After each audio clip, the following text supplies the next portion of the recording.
நம்ம தமிழ்நாட்டினுடைய உயர்கல்வித்துறை அமைச்சர் ஏதோ ஒரு ஃபங்க்ஷனுக்கு அவர் போயிருக்காரு. அங்கே ஒரு சமூக நீதி பாட்டை பாடியிருக்காங்க. அதுக்கு அவர் லைட்டாக வைபாக இருக்கார்.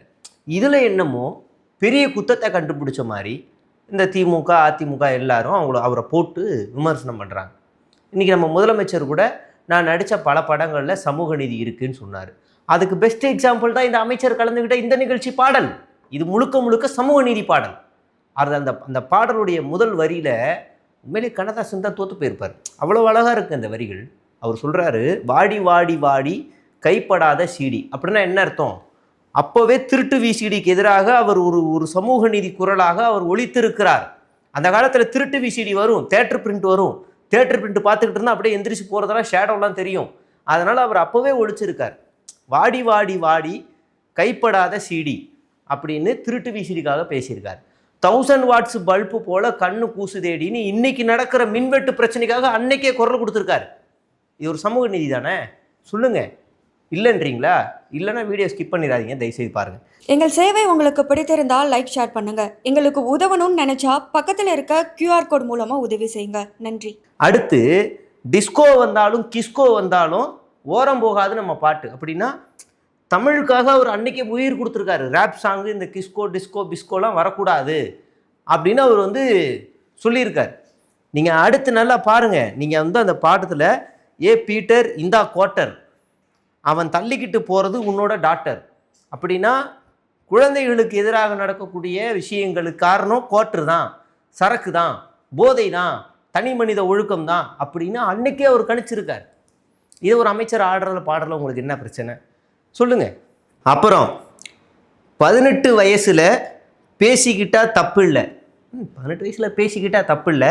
ஆனால் இந்த அமைச்சர் கொஞ்சம் என்ன பண்ணியிருக்காருன்னா, ஒரு ஃபங்க்ஷன் போயிருக்காரு. குழந்தைகள் 18 வயசு கீழே இருக்க பள்ளி மாணவிகள் யோகா பண்ணியிருக்காங்க. இந்த அமைச்சர் அது அருவருப்பாக இருக்குது. அதெல்லாம் செய்ய முடியாது. அது லிட்ரலி அது ஒரு பேட் டச் தான். அசௌகரியமாக ஃபீல் பண்ணக்கூடிய ஒரு செயல் அமைச்சர் செய்தது. பெற்றோர்கள் அங்கே இருந்திருந்தாங்கன்னா, அது அமைச்சர் இல்லாமல் வேற யாராவது இருந்திருந்தாங்கன்னா அங்கே நடந்ததே வேறையாக இருந்திருக்கும். என்ன செய்கிறது என்ன பேசுறது முகசுழிப்போட ஒரு அசௌகரியமான ஒரு சூழலை அந்த அமைச்சர் உருவாக்கி இருக்கிறார். அந்த பெண்ணை பேட் டச் தொட்டது மட்டும் இல்லாமல் அடுத்து இருக்கக்கூடிய ஒரு பெண்கிட்ட போய் சொடக்கு வேற உடைச்சி விட்டுருக்காரு. இப்போ இவங்க என்ன செய்வாங்கன்னா, இதை நம்ம பேசுகிற அளவு நமக்கு ஒரு சங்கடம் வருது. இப்போ இதை நம்ம பேசிட்டோன்னா கீழே வருவாங்க, மகள்களை பெற்ற அப்பாக்களுக்கு மட்டும் எதையாவது எடுத்துகிட்டு வருவானுங்க. அந்த மாதிரி கண்டதெல்லாம் இது லிட்ரலி பேட் டச். இதுக்கெல்லாம் முட்டை கொடுக்க முடியாது. இதுக்கு அவர் எனக்கு தெரிஞ்சு இது வேறு யாராவது இருந்தாங்கன்னா நிச்சயமாக அது ஃபோக்சோ வழக்கு பதிவு செய்யப்பட்டிருக்கும். அது இது என்னத்தை சொல்கிறதுன்னு ஒன்றும் புரியல. சரி, நம்ம பாடலுக்கு வருவோம். இதை மட்டும் அக்செப்ட் பண்ணிக்க முடியாது. அடுத்தது, அப்போவே அவர் சனாதனத்துக்கு ஆதரவாக பேசியிருக்காரு பாருங்க இந்த பாடலில். அட மேதை என்றாலும் பேதை என்றாலும் வேதம் போலாகும் இந்த பாட்டு. வேதம்னா உங்களுக்கு தெரியும்ல என்னதுன்னு. வேதம் போலாகும் இந்த பாட்டு. அப்போவே அவர் எல்லாரையும், நான் சனாதனா இவர் சங்கின்னு சொல்லலை, அப்போவே இவர் எல்லாரையுமே அரவணைக்கணுன்ற ஒரு சமூக நீதி பாதையில் அண்ணன் ஏங்கியிருக்கார். அதில் நீங்கள் மாற்று கருத்தெல்லாம் வைக்கவே கூடாது. கடைசியில் வரைக்கும் அவர் அழகாக அந்த திருட்டு விசிடிக்கு எதிராக அப்போது மிகப்பெரிய குரல் கொடுத்த ஒரு நபராக இருக்கிறார். இது ஒரு பக்கம் ஸ்கூலில் நடக்குது. இன்னொரு பக்கம் ஒரு பாட்டு போட்டு பழைய ட்ரெண்டுங்க, அறம் செய்ய விரும்பு, ஆறுவது சினம், ஈவது இலக்கியம், அதெல்லாம் பழைய ட்ரெண்டு. அதெல்லாம் பண்ணவே கூடாது. எப்பொருள் யார் யார் வாய் கேட்பினும் அப்படின்னு உட்காந்து எல்லாம் கை தட்டி பாடுறது. இதெல்லாம் கொடுமை என்னன்னா, அந்த இங்கிலீஷ் பாட்டெல்லாம் பாட வைப்பாங்க. ஓ காட் பியூட்டிஃபுல், ஓ காட் பியூட்டிஃபுல், அத் பவுன் அப்படின்னு பாட வைப்பாங்க. அதெல்லாம் கடுப்பு. இன்றைக்கி ட்ரெண்டுக்கு ஏற்ற மாதிரி அப்டேட் ஆகணுங்கிறதுக்காக நம்ம முதலமைச்சர் ஒரு சமூக நீதி பாடலை பள்ளி மாணவர்களுக்கு கொடுத்துருக்காரு.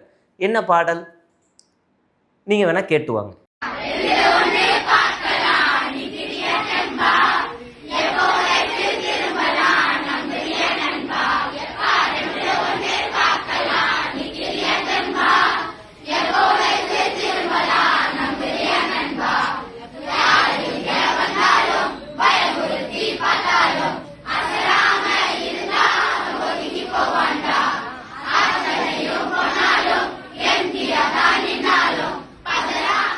பார்த்துட்டிங்களா?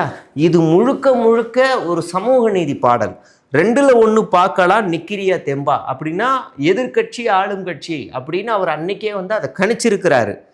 எப்பவும் லைஃபு திரும்பணும், நம்புறியா நண்பா. இதை விட ஒரு இதெல்லாம் இருக்கும் பார்த்தீங்களா. நீங்கள் அதில் வர விஷுவலை பார்க்காதீங்க, லிரிக்ஸை பாருங்கள். விஷுவல் கொஞ்சம் இப்படி தான் இருக்கும், அந்த விஷுவலை பார்க்காதீங்க, லிரிக்ஸை பாருங்கள். புரியுதுங்களா. அடுத்து, யார் இங்கு வந்தாலும் பயமுறுத்தி பார்த்தாலும் அவசரமாக சிரிச்சா அவன் ஒதுங்கி போவான்டா. இதைத்தான் அவர் இன்னைக்கு பண்ணிக்கிட்டு இருக்காரு. எதிரில் அவ்வளோ பேர் கத்திக்கிட்டு இருக்காங்க, அவர் என்ன செய்கிறாரு.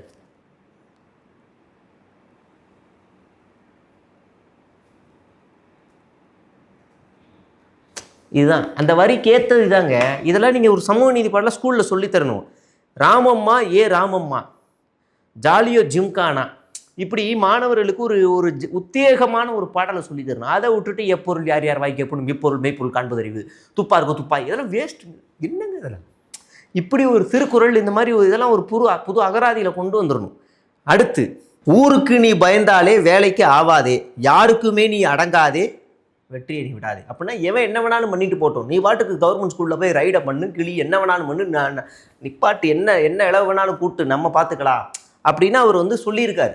இதுதான் இன்னைக்கு பள்ளி மாணவர்கள்ட்ட ஒரு புது விஷயத்தை கொண்டு வந்துருக்காங்க. அப்புறம் இன்னொரு விஷயம் பார்த்தேன், பள்ளி மாணவர்கள் வந்து தாவேக்கா கொடி எடுத்துகிட்டு போய் அங்கங்கே போய் கட்டுறாங்க அப்படின்னு. நீங்கள் இந்த வீடியோ பாருங்கள்.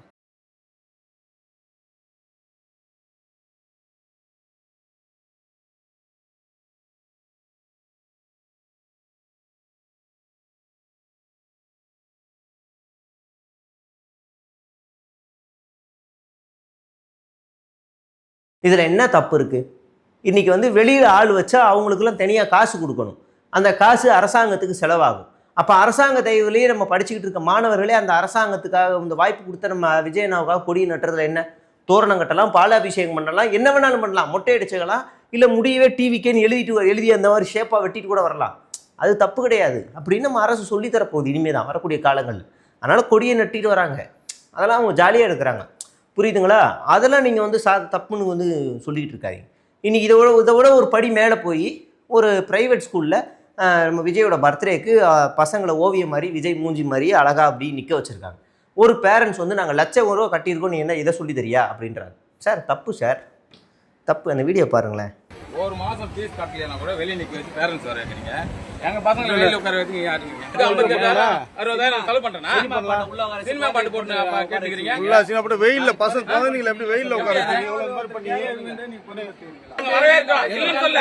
ஆனா என் புள்ளைங்க அரசியல் கத்து கொடுக்கல, சிஎம் இது பண்ணல. போன ஆட்சி சிஎம் இருந்தார்ல, அவரே பண்ணல. அரசியல் கட்சி வரையும் ஸ்கூலுக்குள்ள வந்தாங்க, யாரா வந்திருக்காங்க கேட்டு பாருங்க. இந்த ஸ்கூல்ல இல்ல, அரசியல் கட்சி சார்ந்து சார் தப்பு சார். நீங்கள் வந்து ப்ரைவேட் ஸ்கூல்லேயே அது இந்த கூத்து நடக்குதுன்னு நீங்கள் சந்தோஷப்படுங்க. கவர்மெண்ட் ஸ்கூலுக்கு போனீங்கன்னா அங்கே உங்கள் பசங்களை பெருக்க விட்ருவாங்க.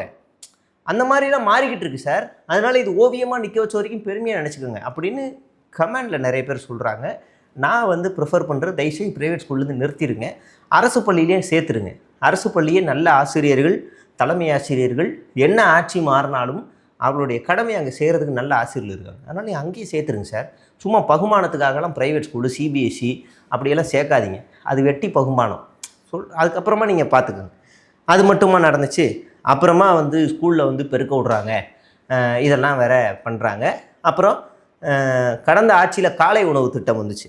அந்த காலை உணவு திட்டத்தில் ஏதோ ஒரு பள்ளிக்கூடத்தில் காலையில் உணவு கொஞ்சம் கம்மியாகிடுச்சான், பத்தலையாம்.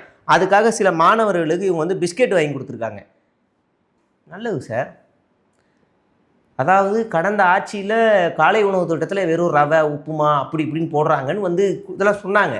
ஆனால் பல ஆய்வாளர்கள்லாம் நம்ம அப்போ இருந்த முதலமைச்சரை வந்து பாராட்டி, ஒரு குழந்தைக்கு சராசரியாக ஒரு நாள் கிடைக்க வேண்டிய கலோரிஸ் வந்து இவ்வளவு தான், ஆனால் நம்ம அதை விட டபுள் மடங்கான கலோரிஸ் எதில் கிடைக்குமோ அந்த உணவை நம்ம தேர்வு செஞ்சு அதை வந்து அவங்களுக்கு கொடுத்துக்கிட்டு இருக்கோம் அப்படின்னு அவர் அந்த திட்டத்தை கொண்டு வந்தார். அந்த திட்டத்தை அன்னைக்கு கல்வியில் சிறந்த தமிழ்நாட்டில் கலந்துக்கிட்ட கர்நாடகா முதலமைச்சர் வந்து எங்கள் மாநிலத்திலையும் நாங்கள் இம்ப்ளிமெண்ட் பண்ண போகிறோன்றாரு. பல மாநிலங்கள் அதை இம்ப்ளிமெண்ட் பண்ணுறாங்க, பல நாடுகள்லாம் பண்ணுறாங்க. இன்றைக்கி அது பண்ணிக்கிட்டு இருக்கும்போது நம்ம அடுத்த படிக்கு போகணும்ல, அப்போ வந்து பிஸ்கெட் வாங்கி கொடுத்துருவோம் அப்படின்னு அவங்க முடிவு பண்ணியிருக்காங்க போல இருக்குது. ஆமாம், பிஸ்கெட் வாங்கினா பசி நிறையுமா? பிஸ்கெட் சாப்பிட்டா தெரியலை. அது ஒரு திட்டமாக நினச்சிக்கோங்க. நீங்களாம் வந்து மனசை தேத்திக்கங்க. பால் ஏதாவது கொடுத்தாங்கன்னா பிஸ்கெட்டில் தொட்டு சாப்பிட்டா பரவாயில்ல, பால்லாம் கொடுக்க மாட்டாங்க. வேணா தண்ணீரை தொட்டு தின்னு வயிற்றை நிறச்சிக்கிட்டு எப்படியாவது படித்து முன்னேறி வந்துருங்க. இந்த அரசாங்கம் அப்படி தான் அப்படின்னு நீங்கள் நினச்சிக்கோங்க. அது உங்களுக்கு ஒரு நல்ல வாய்ப்பாக நான் உங்களுக்கு வந்து சொல்கிறேன். அடுத்து இந்த ஃபயர் ஆக்சிடென்ட்டு அப்படியே அந்த மீம்ஸோடவும் பார்த்துட்டு வந்துடுங்க.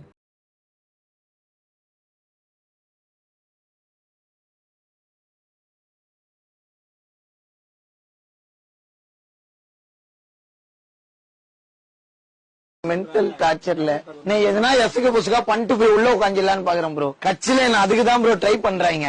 இவனுங்க குடுக்கிற பிரஷர்ல நல்லவனே கெட்டவன் ஆயிடுவான். எவ்வளவு பேர் தான் என்ன நோண்டுவீங்க? எல்லாருக்கும் என்ன பார்த்தா எப்படி இருக்குது இலகாரமா? இதெல்லாம் தேவையா? இதெல்லாம் அந்த கோச்சை முதல்ல தயவுசெய்து வேலையை விட்டு எடுங்க. லூசு பைய நெருப்பு அணைக்கிறதுக்கு எதையை கொண்டு வந்து நெருப்பு அணைக்கிறதுக்கு பெட்ரோல், அந்த மாதிரி மாணவர்களோட உயிரோட விளையாடுற இந்த மாதிரி சாகச நிகழ்ச்சிகள்லாம் பள்ளிகள் வந்து தடுத்து நிறுத்திடணும்.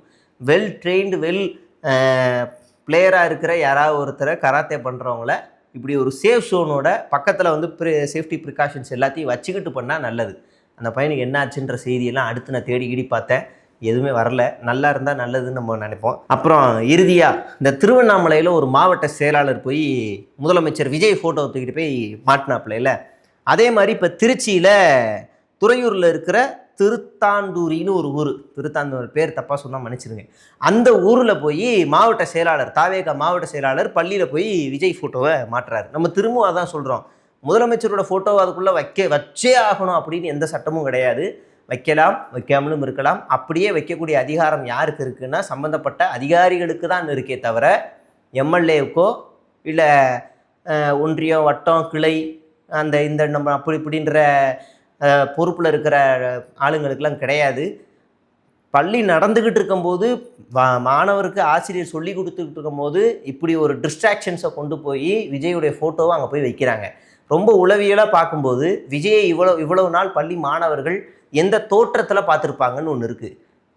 பள்ளி பிளாக் போர்டுக்கு மேலே விஜயோட ஃபோட்டோ இருந்துச்சுன்னா அந்த பள்ளி மாணவர்களுக்கு உளவியலாக என்ன சிந்தனை அவன் மூளைக்குள்ளே போய் இறங்கும்? பாடம் போய் இறங்குமா, இல்லை அவர் நடித்த படங்கள் முழுக்க லிட்டரலாக அவரில் போய் உள்ளே போய் இறங்குமான்னு நமக்கு தெரியலை. இப்படி தொடர்ந்து அதிகார துஷ்பிரயோகம் செஞ்சுக்கிட்டு இருக்காங்க. திருவண்ணாமலையில் பள்ளிக்குள்ளே போய் வச்சவர் மேலே நடவடிக்கை எடுத்துட்டதா ஒரு செய்தி வருது. அப்போ இவர் மேலே தெரியலை. இது தாண்டி அடுத்ததாக சட்டமன்றத்தில் நடந்த கூத்து எல்லாத்தையும் தனியாக ஒரு வீடியோவில் பார்ப்போம். நன்றி, வணக்கம்.